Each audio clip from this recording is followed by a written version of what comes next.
എൻ്റെ പേര് അനിത എന്നാണ്. അനിത താമരാക്ഷൻ. വൈക്കത്ത് നിന്നാണ് വരുന്നത്. സെപ്റ്റംബർ 3-ാം തീയതിയാണ് ഞാൻ ഇവിടെ വന്ന് ഉടമ്പടി എടുക്കാനായിട്ട് വന്നതല്ല. എൻ്റെ അനിയൻ്റെ ഭാര്യ പ്രാർത്ഥനയ്ക്ക് കൊണ്ടുവന്നതായിരുന്നു. പക്ഷെ ഞങ്ങൾക്ക് ഉടമ്പടി എടുക്കാൻ പറ്റി. സെപ്റ്റംബർ 3-ാം തീയതി എന്ന് പറഞ്ഞാൽ സെപ്റ്റംബർ 2-ാം തീയതി ഞാൻ ആത്മഹത്യ ചെയ്യാനിരിക്കുകയായിരുന്നു. സെപ്റ്റംബർ 2-ാം തീയതി എൻ്റെ മക്കളാണ് എന്നോട് പറഞ്ഞത് നമുക്ക് ആത്മഹത്യ ചെയ്യാം അമ്മച്ചി. പക്ഷെ എനിക്ക് ചേട്ടന് ഞങ്ങൾ വിഷമൊക്കെ മേടിച്ച് വെച്ചായിരുന്നു 2-ാം തീയതി തന്നെ. ഞാനും പിള്ളേരും തയ്യാറെടുത്തു. എനിക്ക് ചേട്ടന് വിഷം കൊടുക്കാൻ പറ്റിയില്ല. അപ്പോൾ പിള്ളേർ പറഞ്ഞു ഞങ്ങൾ കൊടുക്കാൻ വെച്ച് അച്ചായിക്ക് ഞങ്ങൾ കൊടുത്തോളാം എന്ന് പറഞ്ഞു. പക്ഷേ സെപ്റ്റംബർ 2-ാം തീയതി വൈകുന്നേരം കൊച്ചിൻ്റെ ഫോണിലോട്ടൊരു മെസ്സേജ് വന്നു, നമുക്ക് ഇന്ന കൃപാസനത്തിൽ പോകാം എന്ന്. അപ്പോൾ എൻ്റെ മൂത്ത മോൻ പറഞ്ഞു, അമ്മച്ചി നമ്മുടെ അവസാനത്തെ ഒരു വഴിയാണെങ്കിലോ നമുക്ക് ഒന്ന് അവിടെ പോയി പ്രാർത്ഥിക്കാം. ഞാൻ പറഞ്ഞു പോകാം. പക്ഷെ വരാനുള്ള പൈസ പോലും ഞങ്ങൾക്കില്ലായിരുന്നു. അപ്പം അനിയത്തിയോട് ഞാൻ പറഞ്ഞു എനിക്ക് പൈസ ഒന്നും ഇല്ല. അപ്പം അനിയത്തി പറഞ്ഞു നിങ്ങൾ പോര് ഞാൻ കൊണ്ടുപോകാമെന്ന് പറഞ്ഞു. പക്ഷേ ജീവിതത്തിലെ എല്ലാ അവസ്ഥകളിലും നിന്ന് ഒറ്റപ്പെട്ട് മനസ്സ് മരവിച്ച് ഭൂമിയിലെ നരകം എന്താണെന്ന് മുഴുവൻ 11 വർഷം കൊണ്ട് ഞാൻ അനുഭവിച്ചു തീർത്തു. ആ അനുഭവം എന്ന് വെച്ചാൽ എൻ്റെ ചേട്ടനൊരു ആക്സിഡൻ്റ് ഉണ്ടായി. Indo American hospital brain head injury ആയിരുന്നു. അതൊക്കെ പിള്ളേർ കുഞ്ഞതായിരുന്നു. ആദ്യത്തെ ഒരു വർഷം എല്ലാവരും കൂടെ ഉണ്ടായിരുന്നു. അത് കഴിഞ്ഞ് പിന്നെ ജീവിതത്തിൽ നിന്ന് ഞങ്ങൾ ഒറ്റപ്പെട്ടു പോയായിരുന്നു. എനിക്ക് ഈ പിള്ളേരായിട്ട് ജീവിതത്തിൻ്റെ എല്ലാ നരകയാതനകളും ഭൂമിയിൽ എന്തോരം നരകങ്ങളുണ്ട് അതെല്ലാം ഞാൻ അനുഭവിച്ചു. ലാസ്റ്റ് ആത്മഹത്യയുടെ വാക്കിലേക്ക് എത്തി. എന്താണെന്ന് വെച്ചാൽ ചേട്ടനെ ഹോസ്പിറ്റലിലാകും തോറും ഞങ്ങൾ കടക്കെണിയിലേക്ക് നീങ്ങിക്കൊണ്ടിരിക്കുകയായിരുന്നു. ഹോസ്പിറ്റലുകളുടെ ബില്ലുകളും താങ്ങാനാവാത്ത വിധം ഞാൻ പലിശക്ക് പൈസ എടുത്ത ചേട്ടനാ. എന്ന് വെച്ചാൽ എൻ്റെ മുന്നിൽ ചേട്ടന് വയ്യാതെ വരുമ്പോൾ വേറെ രക്ഷയില്ല. പലിശക്കാരിൽ നിന്ന് പൈസ കടം മേടിച്ചാണ് ചേട്ടനെ ഞാൻ രക്ഷിച്ചത്. അപ്പോഴത്തേക്കും എനിക്ക് 7 ലക്ഷം രൂപയോളം ഈ സെപ്റ്റംബർ വരെ എനിക്ക് കടമുണ്ട്. 7 ലക്ഷം രൂപ എന്ന് വെച്ചാൽ സഹായിക്കാനുള്ളവർ മൊത്തം സഹായിച്ചു നമ്മളെ. പിന്നെ ഇതിൻ്റെ ഇടയ്ക്ക് എൻ്റെ മക്കളുടെ വിദ്യാഭ്യാസം നടന്നു. മൂത്ത ആൾക്ക് ബാംഗ്ലൂരാണ് പഠിക്കണത്, അനസ്തേഷ്യ ഓപ്പറേഷൻ. അപ്പം വിദ്യാഭ്യാസ ലോണൊന്നും കിട്ടിയിരുന്നില്ല. അനിയത്തിമാർ സഹായിച്ച് സ്വർണം തന്നാണ്. സ്വർണ്ണമൊക്കെ ഗോൾഡൊക്കെ പണയം വെച്ച് പോയി. പക്ഷേ ഫസ്റ്റ് ഇയറിലെ ഫീസ് അടച്ചു 3.5 ലക്ഷം രൂപ. സെക്കൻഡ് ഇയർ ആയപ്പം സെക്കൻഡ് ഇയറിലെ പരീക്ഷ എഴുതണമെങ്കിൽ ഫീസ് അടക്കണം. അപ്പോൾ കൊച്ചു 3 മാസം മുമ്പ് നാട്ടിലേക്ക് വന്നു. ഫീസ് അടക്കാൻ പറ്റിയില്ല. അപ്പോൾ കൊച്ചിനോട് എല്ലാവരും ചോദ്യം എന്തേ വന്നിട്ട് അപ്പോൾ കൊച്ചെന്തോ തെറ്റ് ചെയ്തിട്ടാണ് വന്നെന്നാ. കൊച്ചും മാനസികമായിട്ട് തളർന്ന്. അപ്പോൾ കൊച്ചാണ് എന്നോട് പറഞ്ഞ ഓരോ ദിവസം ഞങ്ങൾ എഴുന്നേൽക്കണം പലിശക്കാർ വിളിക്കണമാണ്. അപ്പോൾ ഫോണിൽ കൂടി എല്ലാവരും കടക്കാരെല്ലാവരും അനാശം പറയുന്നത് എൻ്റെ മക്കൾ കേട്ടുകൊണ്ടാണ്. അപ്പം ഞാൻ കരയാൻ തുടങ്ങും. എൻ്റെ കണ്ണിൽ നിന്ന് കണ്ണുനീര് താഴത്തേക്ക് വീഴാൻ എൻ്റെ മക്കൾ എന്നെ അനുവദിച്ചിട്ടില്ല. എൻ്റെ മക്കൾ പറഞ്ഞത് അമ്മച്ചി ഞങ്ങളുടെ മുന്നിൽ കരയരുതെന്ന്. പക്ഷേ ഇന്നെനിക്ക് കരയാൻ കണ്ണുനീരില്ല. എൻ്റെ മക്കളുടെ മുന്നിൽ ഞാൻ കരയാറില്ല. എൻ്റെ മക്കളാണ്. എൻ്റെ മക്കളുടെ ഒരാവശ്യങ്ങളും എന്നോട് ഇന്നൊരു അമ്മച്ചി ഇന്നത് വേണമെന്ന്. എൻ്റെ ചേട്ടന് വയ്യാണ്ട് വന്നിട്ട് അമ്മച്ചി ഞങ്ങൾക്ക് ഇന്ന ഡ്രസ്സ് വേണം, അല്ലെ മറ്റുള്ള പിള്ളേരിപ്പം ഇന്നത് വേണമെന്ന് പറഞ്ഞ് എൻ്റെ മക്കളെന്നെ ഒരിക്കലും ബുദ്ധിമുട്ടിച്ചിട്ടില്ല. ആ മക്കളെന്ന ഈശോയ്ക്ക് ഞാൻ ഹൃദയം എൻ്റെ മക്കളാണ് എൻ്റെ ജീവിതത്തിൽ എന്നെ ഇത്രത്തോളം എത്തിച്ചു നിർത്തിയിരിക്കുന്നത്. എൻ്റെ മക്കളില്ലെങ്കിൽ ഞാനില്ലായിരുന്നു. എന്നെ ആത്മഹത്യ ചെയ്തേണ്ട ഒരു വ്യക്തിയായിരുന്നു ഞാൻ. പക്ഷേ എൻ്റെ മക്കളുടെ മുന്നിലാണ് ഞാൻ എൻ്റെ മനസ്സുകൊണ്ട് കൂപ്പുന്നത്. അതിൽ എൻ്റെ മാതാവ്. പക്ഷേ ആ സെപ്റ്റംബർ 2-ാം തീയതി എൻ്റെ മകൻ ഞാൻ പറഞ്ഞു പോകണ്ട, നമുക്കെങ്ങും പോകണ്ട, ഇനി അമ്മച്ചിക്ക് പോകാനൊരിടവും ഇല്ല. അമ്മച്ചിയുടെ ജീവിതത്തിലെ എല്ലാ ഇതും മനസ്സ് മരവിച്ചു. അമ്മച്ചിക്ക് ആരോടും പ്രാർത്ഥിക്കാനില്ല. സൃഷ്ടിച്ച ദൈവം തന്നെയാണ് നമുക്ക് ഈ ദുഃഖങ്ങൾ തന്നത്. പിന്നെ ആ ദൈവത്തോട് നമ്മൾ ഇനി എന്ത് പ്രാർത്ഥിക്കാനാണ്? അതാണ് എൻ്റെ മനസ്സിൽ. ആ സൃഷ്ടിച്ച ദൈവത്തിന് നമ്മുടെ ഇത് കഷ്ടപ്പാട് കാണാൻ പറ്റിയില്ല. ആ ദൈവത്തിനെ ഇനി നമ്മൾ ഈ ഭൂമിയിലെ ദൈവം എന്ന് പറയുന്ന ശക്തി ഉണ്ടല്ലോ, ആ ശക്തിനെ ഇനി ഏത് ശക്തിനെയാണ് വിളിക്കേണ്ടതെന്ന് എനിക്കറിയില്ലായിരുന്നു.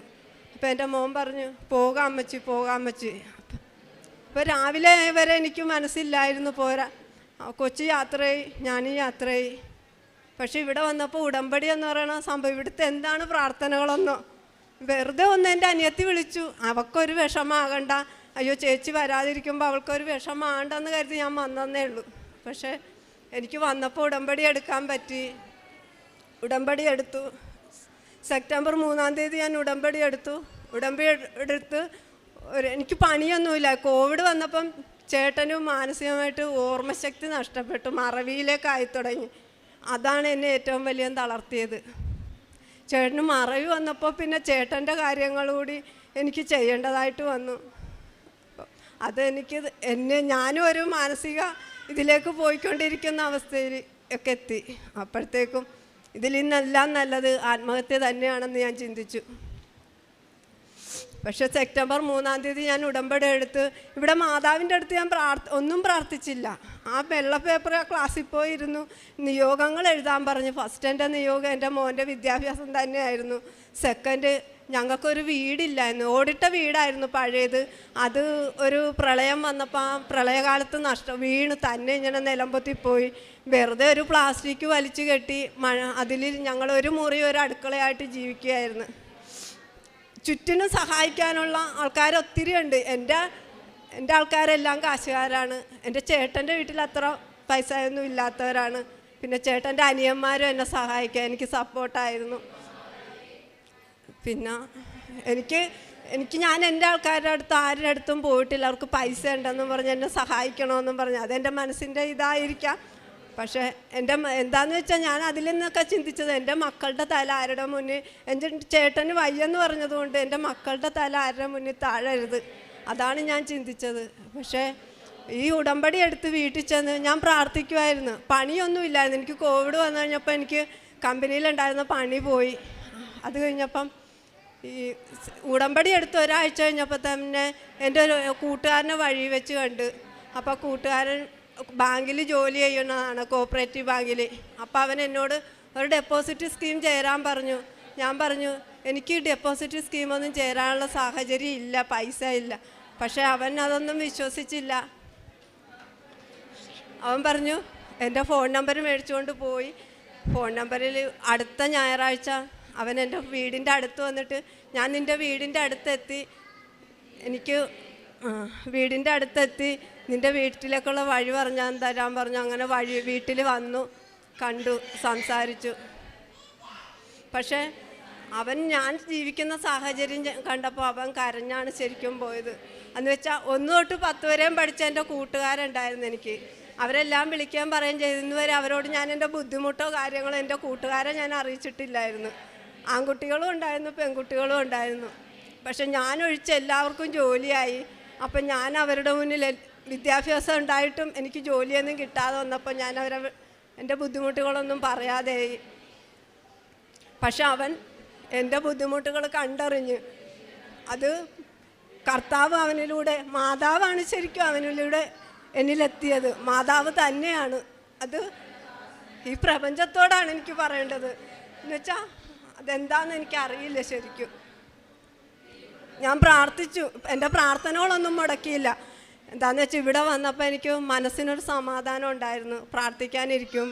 പ്രാർത്ഥിക്കാനിരിക്കുമ്പോൾ ചേട്ടൻ എന്നെ കളിയാക്കുമായിരുന്നു. കളിയാക്കിയെങ്കിലും 2-3 ദിവസം കളിയാക്കിയെങ്കിലും പക്ഷെ എൻ്റെ ചേട്ടനും അതിനോടുകൂടി ചേർന്ന് ഞാൻ പണിയും കഴിഞ്ഞു വന്ന് എനിക്ക് എൻ്റെ കൂട്ടുകാരൻ പണി ശരിയാ, ക്ലീനിങ് ആണ്, വീട്ടുപണിയായിരുന്നു. പക്ഷേ എൻ്റെ കടബാധ്യത അറിഞ്ഞ് അവൻ എൻ്റെ കൂട്ടുകാർ വഴി എനിക്കൊരു ക്ലീനിങ് വീട്ടുപണി ശരിയാക്കി തന്നു. പക്ഷെ ഞാൻ ചെന്ന വീടുകളെല്ലാം ഈശോയുടെ ഭവനങ്ങളായിരുന്നു. അതാണ് എൻ്റെ ഏറ്റവും വലിയ, ഞാൻ ചെല്ലണ ഭവനങ്ങളെല്ലാം ഈശോയുടെ ഭവനങ്ങളായിരുന്നു. അവിടെ നല്ല ഹൃദയമുള്ള മനുഷ്യരായിരുന്നു. എനിക്ക് പണിയെടുക്കാൻ സമയമില്ലാത്ത, എന്ന് വെച്ചാൽ 2 മണിക്കൂർ വീതം പണിയെടുത്താൽ മതിയായിരുന്നു ഓരോ വീട്ടിലും.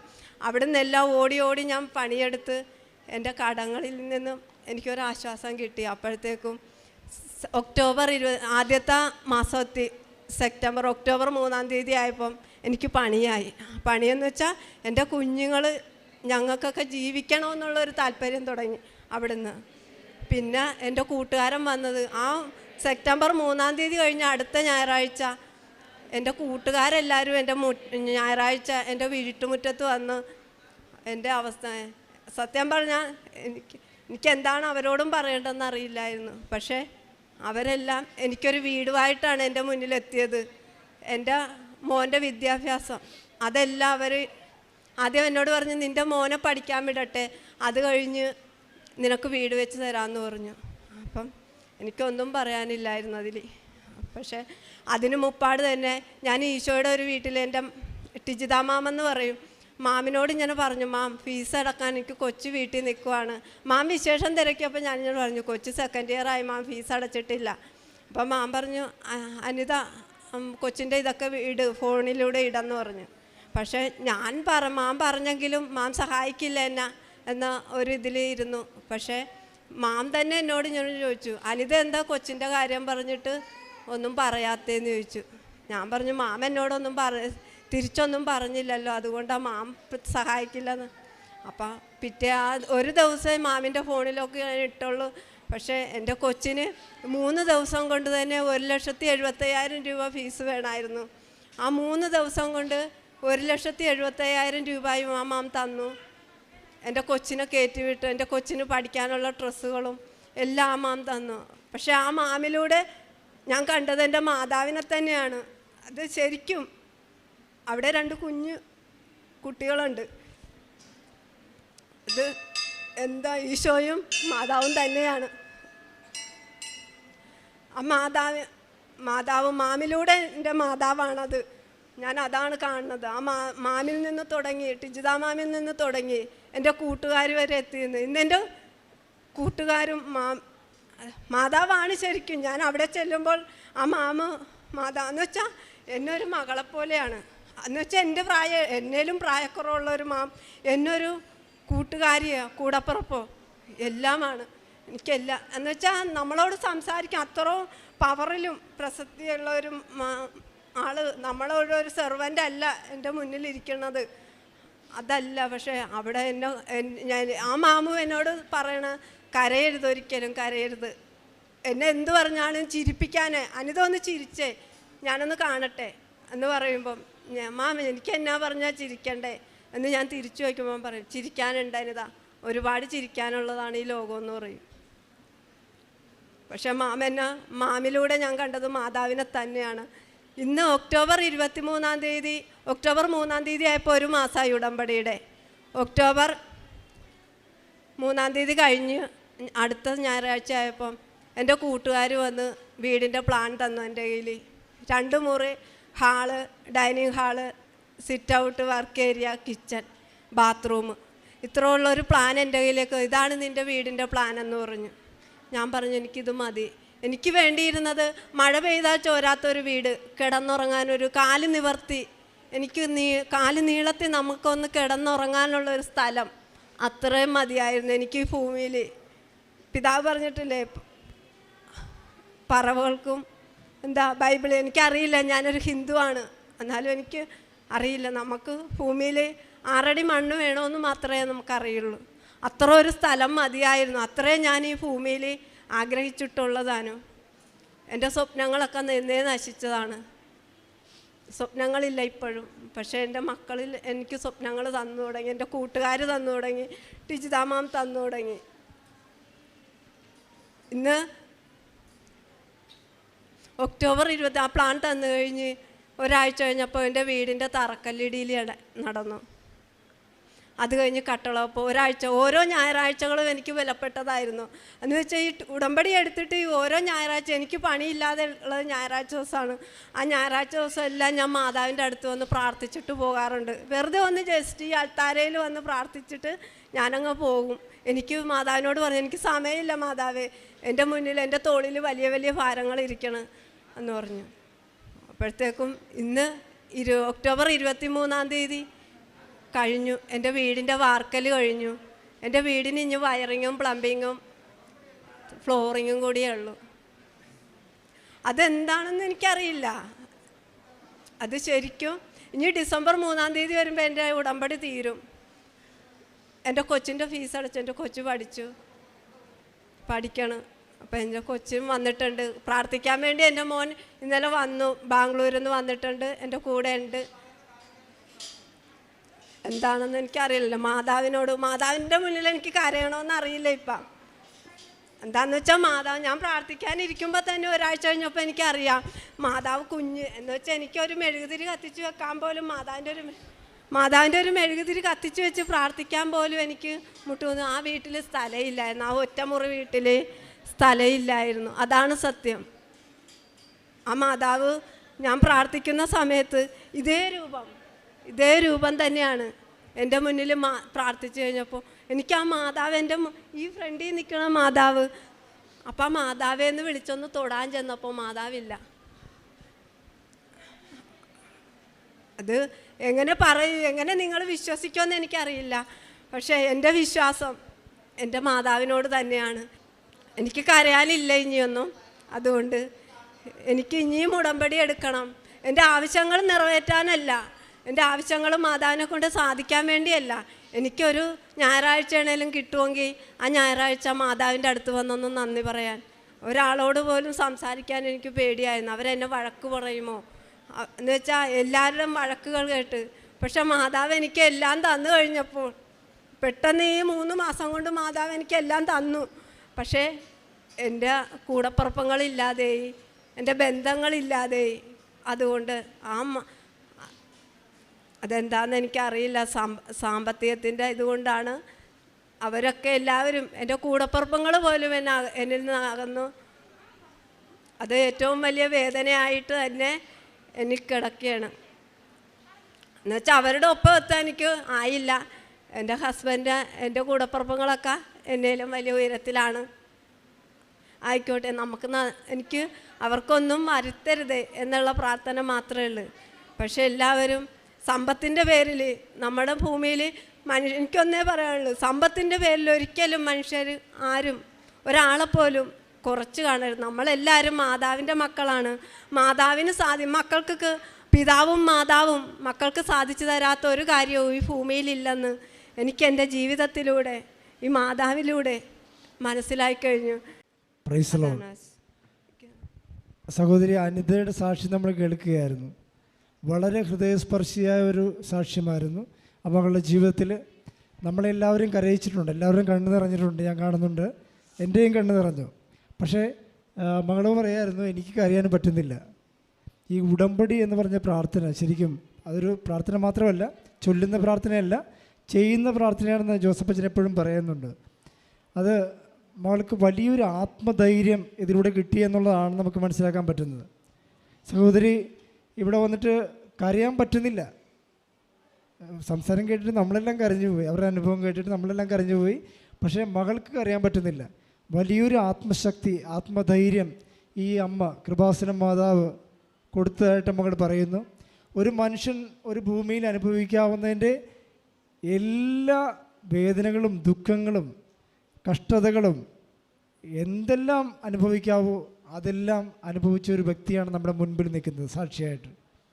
മകൾ തന്നെ പറഞ്ഞു, എന്താ പറഞ്ഞ ഒരു വേർഡ് ഉപയോഗിച്ചായിരുന്നു, ഈ ഭൂമിയിൽ നരകം, ഈ ഭൂമിയിലുള്ള എല്ലാ നരക അവസ്ഥകളും പിന്നിട്ട് നിൽക്കുന്ന ഒരു വ്യക്തിയാണെന്ന് പറഞ്ഞു.